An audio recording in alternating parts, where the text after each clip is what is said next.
साधू संत आपल्याला शिकवतात एकतर दुसऱ्यासाठी जगा. साधू संत दुसऱ्यासाठी जगले आणि मग ते म्हणू शकतात धर्माचे पालन. आम्ही केलं धर्माचं पालन. स्वतःच्या पोटात भूक लागली ना, ज्ञानेश्वर महाराज गावात मधुकरीला जात नव्हते. सोपान काकाला भूक लागली, गावात मधुकरीला जात नव्हते. ऐका, निवृत्तीनाथ महाराजांना भूक लागली अजिबात नाही, पण मुक्ताबाईच्या पोटात भूक लागली की काखेमध्ये जोडी घ्यायची. गावातले लोक देत नव्हते माऊलीला मधुकरी.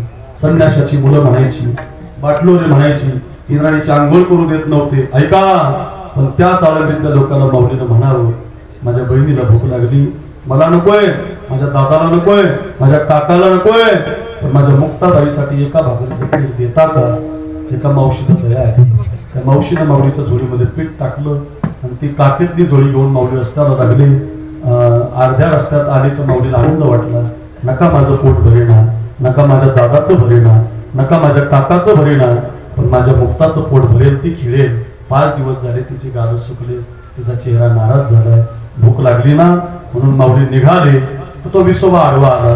माऊलीच्या काकीतली जुडी हिसकावून घेतली. बरं, म्हटलं कशाला होतास रे ज्ञाना गावात?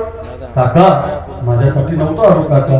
काका, माझ्या दादासाठी नाही, काका माझ्या काकासाठी नाही, आम्ही संन्याशाची मुलं आहेत ना, आम्हाला तुम्ही गावात यायला बंदी घातली ना, पण माझ्या मुक्ताला भूक लागली काका.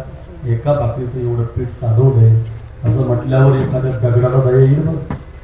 दगडाला दया येईल, पण विसोबाला काही दया आली नाही. माऊलीच्या काकीतली जोडी हिसकावून घेतली, जोडी हिसकावून घेतली. हो, त्या जोडीतलं पीठ मातीमध्ये टाकून दिले. मातीमध्ये पडलेलं पीठ पायानं असं माती मिक्स केलं. किती वाईट बुद्धी हो, किती घाण बुद्धी हो. माऊलीचा चेहरा पाहिला नुसता स्टेटसला तर माणसाचं मन भरून येतं. नुसती समाधी पाहिली तर माणसाचं मन भरून येतं.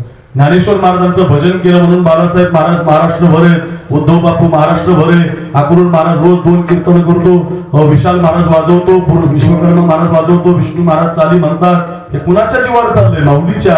ज्या माऊलीला पाहिल्यावर ज्ञान होतंय त्या माऊलीला लोक लोटून देत होती. महाराज त्यांची मधुकरी मात्र माती मिक्स केली जात होती.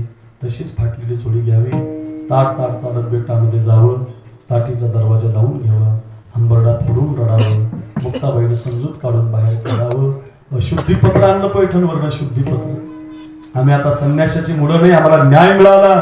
आमच्या मायबापानं देहांत प्रायचित्त घेतलं, शुद्धीपत्र दाखवलं तर विसोबानं असं पायाखाली तुडवलं. हो महाराज, किती वाईट आहे हो.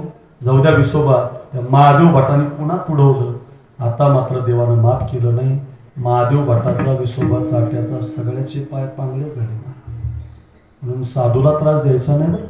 देवाला दिला तर देव सहन करेल, पण साधूला दिलेला त्रास देवाला सहन होत नाही. हरिजनाची कोण